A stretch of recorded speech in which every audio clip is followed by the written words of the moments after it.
I welcome you all to today's session. I hope all of you are doing perfect at their places. Today's topic is computer history and development, यानी कि computer की history क्या है और with time वो किस तरीके से डेवलप हुआ है. Objectives of learning: to learn about the evolution of computer, to understand generation of computers. This wonderful machine that is computer is not an outcome of a single person effort or an invention of just one day. It took many years and a number of people's hard work to develop this machine.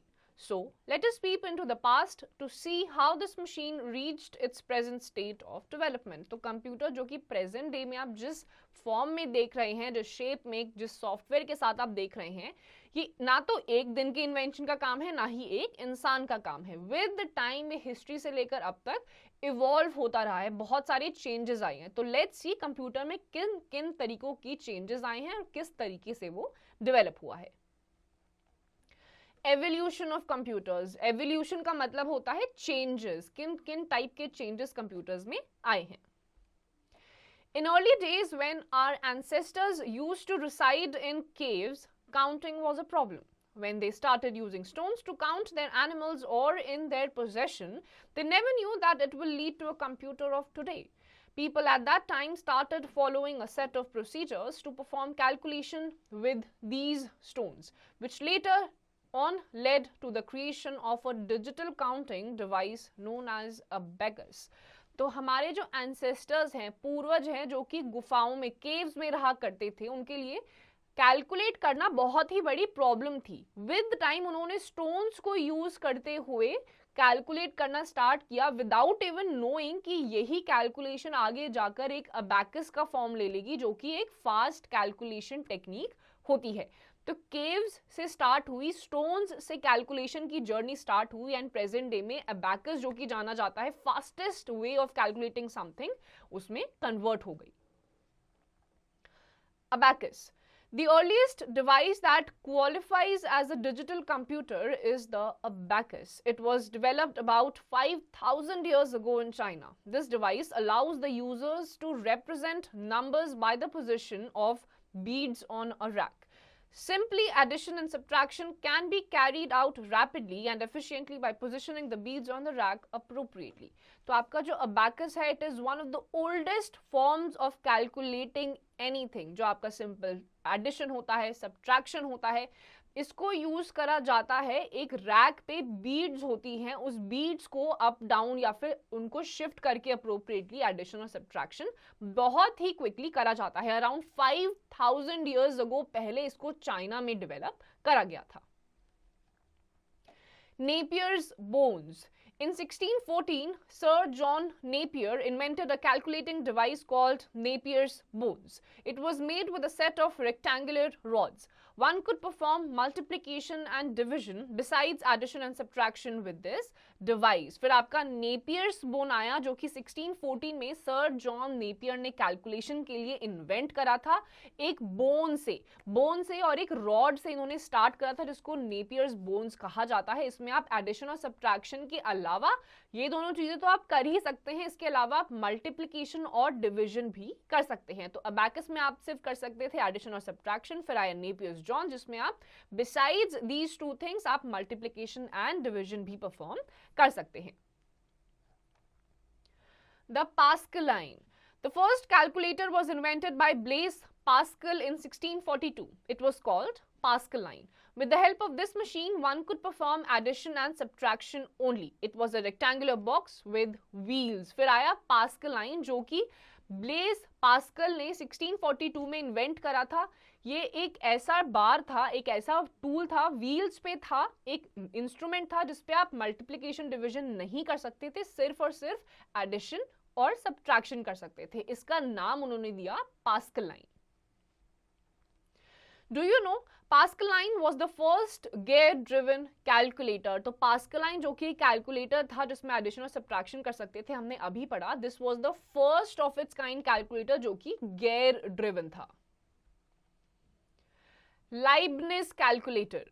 In the year 1671, a German mathematician Gottfried Leibniz modified the Pascal calculator and he developed a machine called step reckoner which could perform various calculations based on multiplication and division as well. उसके बाद आए Leibniz calculator जो कि एक German mathematician का नाम था Gottfried Leibniz.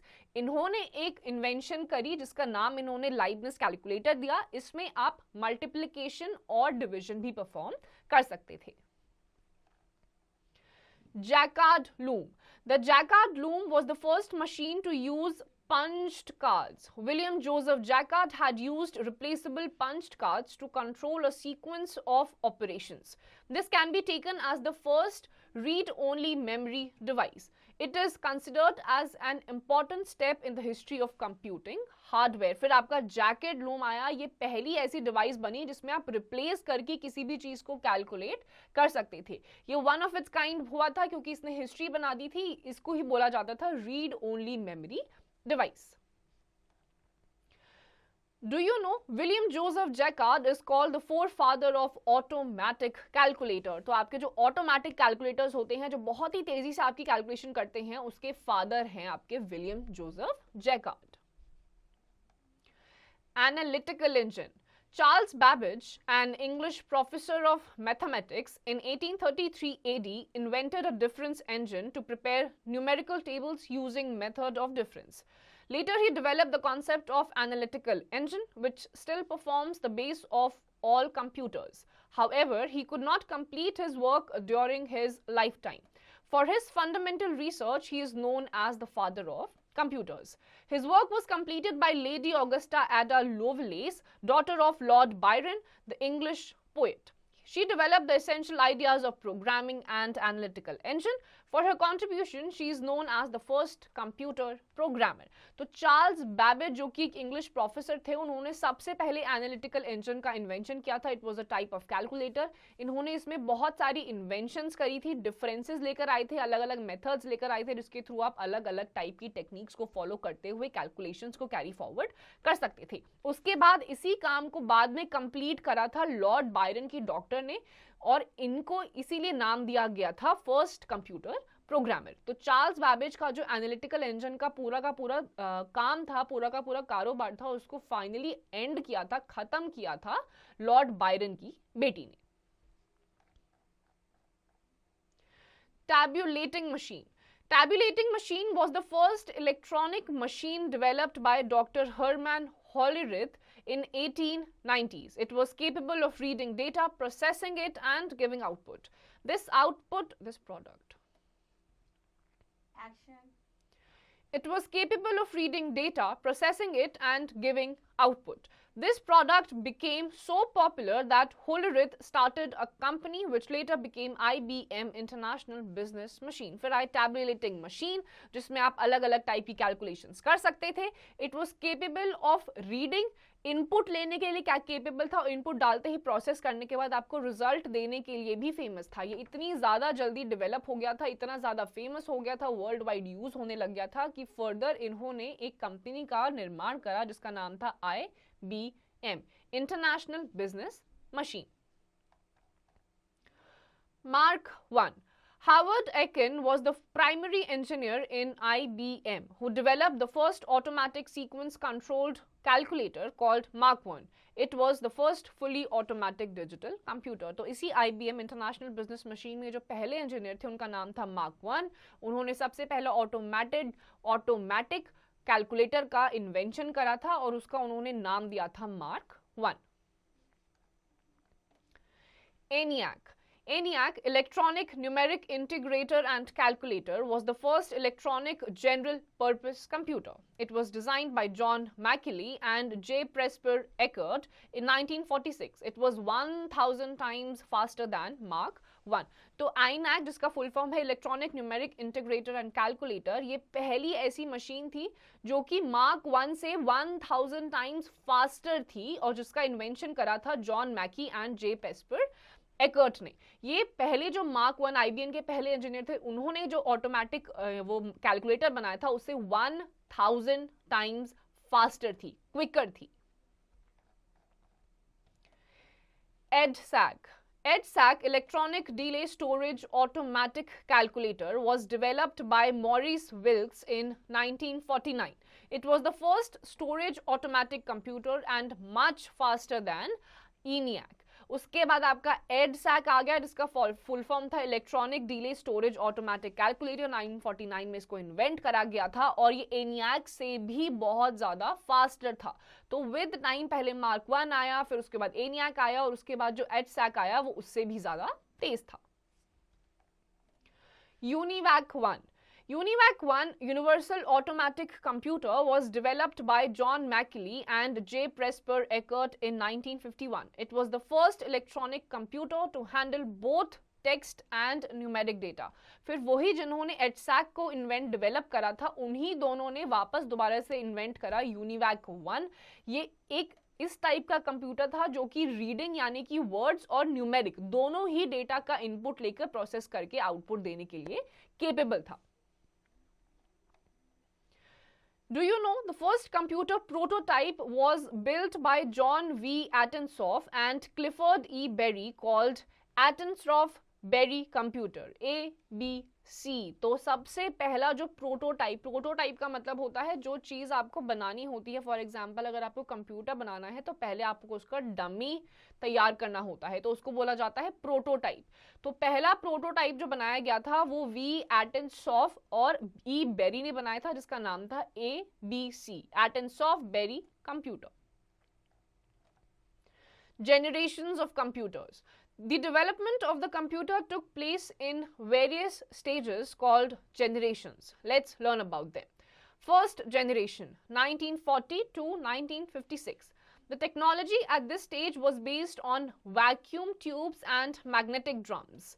Computers during this time were very large and expensive. They consumed large amounts of electricity and generated a lot of heat. Examples of first generation computers include the UNIVAC 1 and the ENIAC computers.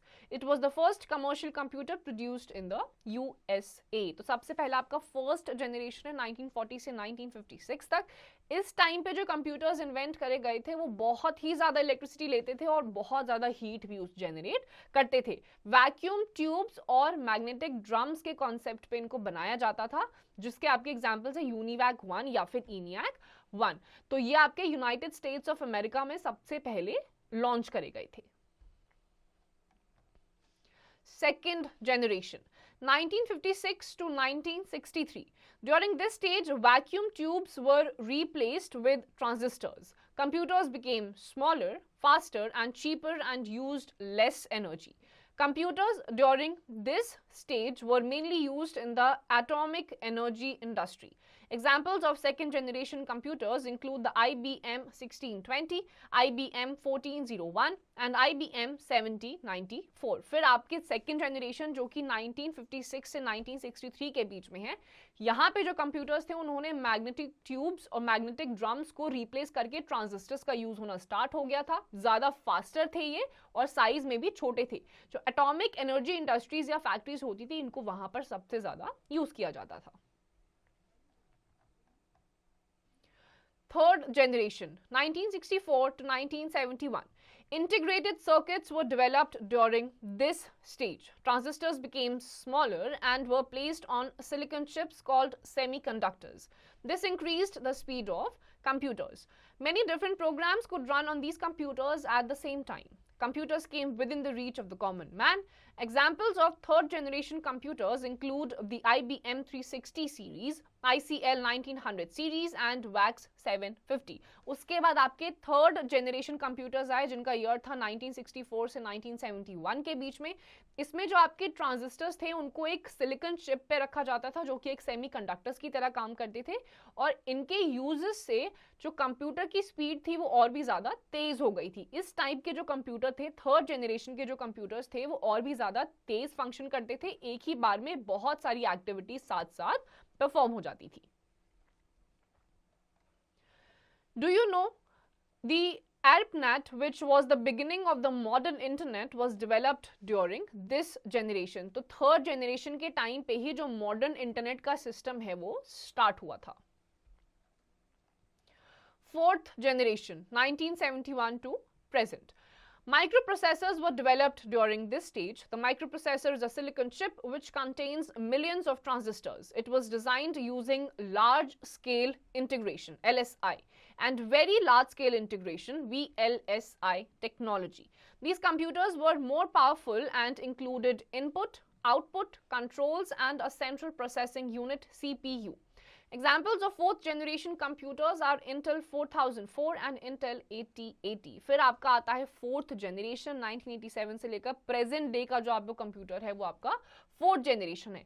इसमें जो आपके transistors थे जो silicon chip पे रखे जाते थे वो और भी ज्यादा एडवांस्ड टेक्नोलॉजीज उसमें यूज करी जाती थी, जैसे कि आपका LSI large scale integration and VLSI very large scale integration. तो ये आपकी बहुत ही ज्यादा एडवांस्ड टेक्नोलॉजी थी जो कि आपके कंप्यूटर एक मशीन को और भी ज्यादा क्विकर और फास्टर बना देती थी. Do you know Intel 4004 chip was the first microprocessor developed in 1971? तो सबसे पहला जो माइक्रोप्रोसेसर Intel 4004 इन्वेंट करा गया था वो था 1971 में. Fifth generation. These computers are still being developed. They have very high storage capacity, speed and efficiency. Computers of this generation are often called supercomputers. Computers are being developed in such a way that they can think on their own, like human beings do. This is called artificial intelligence. Robots work on this technology. तो fifth generation के जो computers हैं वो अभी operational नहीं है, अभी भी उसको डेवलप करा जा रहा है. ये बहुत ही ज़्यादा तेज़ है, इनकी जो स्टोरेज कैपेसिटी है बहुत ज़्यादा है और ये रोबोट्स की तरह फंक्शन करते हैं. जो रोबोट्स हैं वो फिफ्थ जनरेशन कंप्यूटर्स हैं जो कि समहाउ ह्यूमंस की तरह भी रिजेंबल कर सकते हैं. Types of computers. There are 4 different types of computers based on their speed, size and memory. They are as follows. Microcomputers. These computers are small in size and cost less. They are usually designed for personal use, therefore they are called personal computers. They are designed for use by a single user at a time. They are mainly used in homes, schools, offices, banks, etc. These computers are given different names according to their usage as desktop computers, laptops and tablet. तो आपके बहुत सारे अलग अलग type के computers होते हैं, किस तरीके के वो दिखते हैं, क्या उनकी स्टोरेज कैपेसिटी है. तो सबसे पहला आपका टाइप है माइक्रो कंप्यूटर्स का. माइक्रो कंप्यूटर्स यूजुअली लोग अपने पर्सनल यूजेस के लिए यूज करते हैं, इसीलिए इसको पर्सनल कंप्यूटर भी कहा जाता है. जैसे कि आपके डेस्कटॉप हो गए, लैपटॉप, माइक्रोफोन्स होते हैं, आपके मोबाइल फोन्स होते हैं, टैबलेट्स होते हैं, ये सारे आपके माइक्रो कंप्यूटर्स में आते हैं जो कि कंप्यूटर्स की तरह ही फंक्शन करते हैं बट साइज में छोटे होते हैं. आप इसको अपने पर्सनल यूजेज के लिए इस्तेमाल करते हैं. Mini computers. Mini computers are more capable than microcomputer. It is faster and has more memory. These computers are capable of supporting 4 to about 200 users simultaneously. These are used by big organizations like banks and big industries. Examples of mini computers are PDP-8 and VAX. तो आपके जो mini computers होते हैं वो micro computer से भी ज़्यादा efficient होते हैं, फास्ट होते हैं, इनकी जो स्टोरेज कैपेसिटी होती है वो भी ज़्यादा होती है और 4 से लेकर 200 यूजर्स तक की साइमल्टेनियसली फंक्शन कर सकता है. ये यूजुअली आपके बैंक्स में, ऑफिसेज में, बड़ी बड़ी फैक्ट्रीज, इंडस्ट्रीज में यूज करे जाते हैं. For example wax and PDP-8 आपके मिनी कंप्यूटर्स के ही एग्जाम्पल्स हैं. Mainframe computers. These computers are very powerful and expensive. They are big in size with a large memory and high speed. These are used in large business organizations, universities, scientific laboratories, airline, stock exchange markets, etc. Examples of mainframe computers are IBM 390, Z900, etc. तो mini frame computers जो आपके होते हैं बहुत बड़े होते हैं size में, बहुत ही ज़्यादा महंगे भी होते हैं, इनकी स्टोरेज कैपेसिटी भी ज़्यादा होती है और ये यूजुअली आपके बड़ी बड़ी ऑर्गेनाइजेशंस में, स्टॉक एक्सचेंज मार्केट्स में, यूनिवर्सिटीज़ में, लैबोरेटरीज में यूज़ करे जाते हैं. फॉर एग्जाम्पल IBM 390 आपका एक मिनी फ्रेम या मेन फ्रेम कंप्यूटर्स का ही एग्जाम्पल है. Supercomputers. Supercomputers are the most powerful computers with a huge processing speed. They are mainly used for weather forecasting, launching of rockets, and complex scientific calculations. Examples of supercomputers are Cray 1, क्रे 2, परम and अनुराग। तो आपके जो super computers होते हैं ये बहुत ही बड़े computers होते हैं, बहुत ज़्यादा एक्सपेंसिव भी होते हैं, इनकी स्टोरेज कैपेसिटी, स्पीड, ये सारी बहुत ही ज़्यादा होती है। सारे कंप्यूटर के टाइप्स में सबसे ज़्यादा स्ट्रॉन्ग ये होता है, और ये यूजुअली आपके साइंटिफिक लैबोरेटरीज में रॉकेट लॉन्च के टाइम पे जो आपको बड़े बड़े कंप्यूटर्स दिखाई देते हैं, ये उनके एग्जाम्पल्स हैं। Let's revise. Abacus was developed about 5,000 years ago in China. In 1642, Blaise Pascal invented the first mechanical calculator. The jagged loom was the first machine to use punched cards. Charles Babbage is known as the father of computers. Lady Augusta Ada is honored as the first computer programmer. Vacuum tubes are used in first generation of computers. ENIAC was the first successful electronic computer. Artificial intelligence was used in 5th generation of computers. तो abacus जो है वो आपका around 5000 साल पहले China में invent करा गया था। उसके बाद आपके 1642 में पास्कल लाइन नाम का पहला मैकेनिकल कैलकुलेटर इन्वेंट हुआ था। Then comes your first generation computers, जिसमें आपके छोटे छोटे अलग अलग टाइप के वैक्यूम ट्यूब्स यूज करे जाते थे या फिर मैकेनिकल ड्रम्स यूज करे जाते थे। फिर विद टाइम जैसे जैसे जनरेशंस चेंज होती गई, एवोल्यूशन होता गया कंप्यूटर्स का, वहां पे ट्रांजिस्टर्स आने लग गए। तो students, with this we come to the end of this chapter. इसकी जितनी भी एक्सरसाइजेस आपको खुद से करनी है।